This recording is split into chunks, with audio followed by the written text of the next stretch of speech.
student, today we are going to learn English grammar. आपण पाहणार आहोत आज इंग्लिशचा नवीन चॅप्टर व्हॉइस.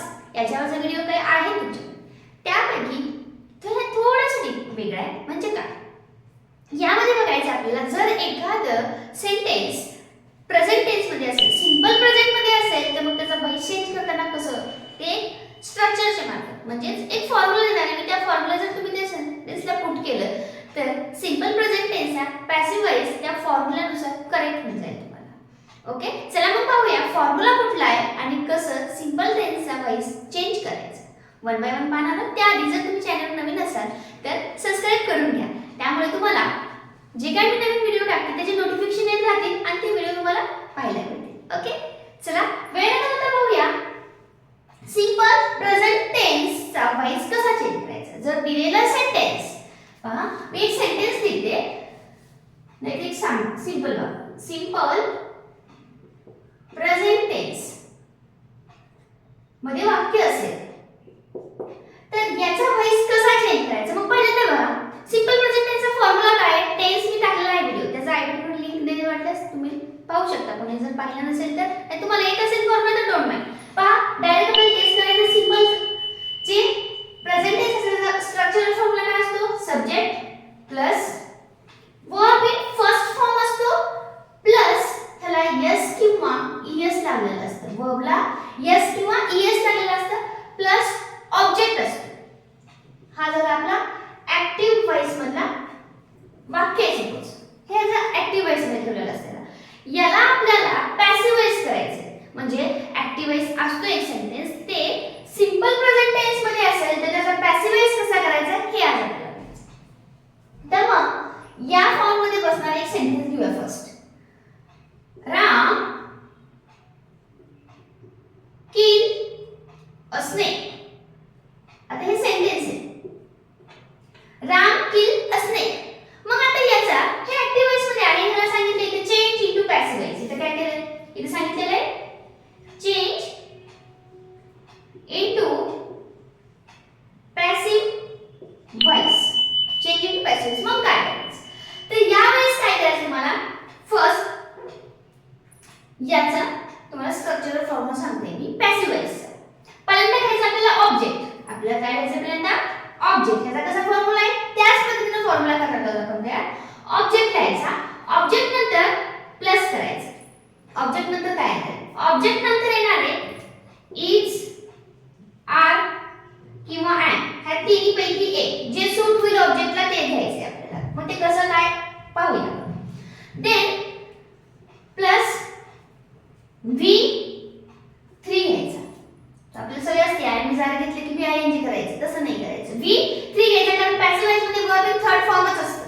ओके, V3 घेतला प्लस बाय घ्यायचा आणि बाय नंतर आपल्याला जोडायचा सब्जेक्ट. बाय नंतर काय जोडायचं आपल्याला, सब्जेक्ट. हा झाला पॅसिव्ह व्हॉइसचा स्ट्रक्चरल फॉर्म्युला. यामध्ये आपल्याला सेंटेन्स पुट करायचे. तर कसं पाहता, ऑब्जेक्ट मध्ये याच्यामध्ये माहिती आहे हा सब्जेक्ट आहे, हे वर्ब आहे आणि हे ऑब्जेक्ट आहे. हे तुम्हाला आलं पाहिजे, हे बेसिक आहे. ओके, आता ऑब्जेक्ट कुठला आहे, अ स्नेक. मग मी पहिल्यांदा लिहिणार अ स्नेक. लिहिलं अ स्नेक. एक आहे की दोन आहे, किती स्नेक. एम येणार का, आय एम फक्त आयला लागणार म्हणून एम सोडून द्यायचं. आता इज द्यायचं का आर द्यायचं.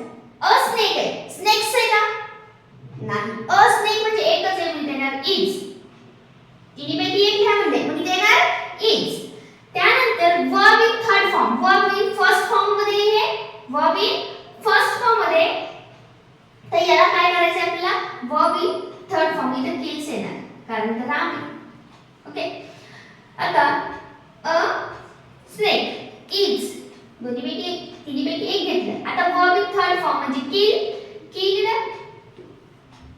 असं होणार वर्ब इन थर्ड फॉर्म. आता बायला आणि बाय नंतर सब्जेक्ट कुठला आहे, राम.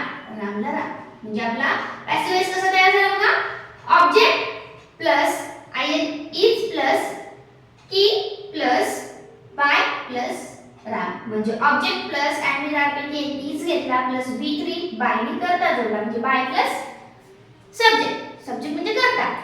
या पद्धतीने तुम्ही जर दिलेले वाक्य ऍक्टिव्ह व्हॉइस मधलं दिलेलं वाक्य सिंपल प्रेझेंट टेन्स मध्ये असेल तर तुम्ही हा फॉर्म्युला स्ट्रक्चरल फॉर्म्युला वापरू शकता की कुठं काय करायचं. हे जर तुम्हाला समजून आलं, तुम्हाला कुठल्याही प्रकारचं सिंपल प्रेझेंट टेन्स मधलं वाक्य दिलेलं असेल ऍक्टिव्हाइज त्याचं पॅसिव्हाइज करता येतो. पण हे झालं होकारार्थी वाक्याबद्दल. आता नकारार्थी वाक्य असेल तर नॉट कुठे टाकायचं, परत जम्पलिंग होते. तर त्याचं पण एक सेंटेन्स घेऊया आपण. या सेंटेन्सला आपण काय करूया, थोडंसं चेंज करूया, नॉट टाकूया. म्हणजे अफर्मेटिव्हचं होकारार्थी आहे, त्याचं नकारार्थी करू. आता यालाच नकारार्थी बनवूया सेंटेन्सला आणि त्याचा व्हॉइस बदलूया. बघूया कसा. राम किले. आता इथं काय करायला लागलं, इथे चेंज काय करायचं आपल्याला. Ram does not kill a snake. मगाशी म्हटलं मी रामने स्नेक मारला, आता म्हणते नाही मारला. तर याचं काय करायचं, याचं पण काही ना ऑब्जेक्टला पहिलं जसं सांगितलं तसं अ स्नेक. ओके, ऑब्जेक्ट लिहिल्यानंतर काय सांगितलं मी तुम्हाला, एम इज आर पैकी आहे. तर इथे काय येणार आहे, इज. मगाशी आलं होतं तेच, इज नंतर नॉट ठेवायचं. इज नंतर हे नॉट ठेवायचं. Is not V3. याच्यानंतर काय करायचं, V3. किल. किलचं काय होणार, किल बाय करता जोडा म्हणजे सब्जेक्ट बाय राम. म्हणजे तुम्हाला होकारार्थी वाक्य असेल म्हणजे अफर्मेटिव्ह सेंटेन्स असेल त्याचं सुद्धा कसं चेंज करायचं, आणि नकारार्थी वाक्य असेल म्हणजे निगेटिव्ह सेंटेन्स असेल त्याचा पॅसिव्हाइज कसा करायचा, यासाठी या पद्धतीने जर तुम्ही केलं तर आन्सर ॲक्युरेट येईल. म्हणजे तुम्हाला स्ट्रक्चरल फॉर्म्युला एकदा समजला की तुम्ही कुठल्याही पद्धतीचं सिंपल टेन्स प्रेझेंट टेन्स मधला ॲक्टिव्हाइजचा पॅसिव्हाइज करू शकता. असंच आपल्याला 1 बाय 1 पाहत राहायचे. ॲक्टिव्ह इनटू पॅसिव्ह करताना त्या टेन्स मध्ये कसा चेंजेस होतात, त्याचं स्ट्रक्चर कसं बनतंय, या स्ट्रक्चर्स आपल्याला अशाच पाहत राहायचे 1 बाय 1. चला, व्हिडिओ कसा वाटला कमेंट नक्की सांगा. व्हिडिओ लाईक करून घ्या आणि चॅनल सबस्क्राइब करायला विसरू नका. ओके.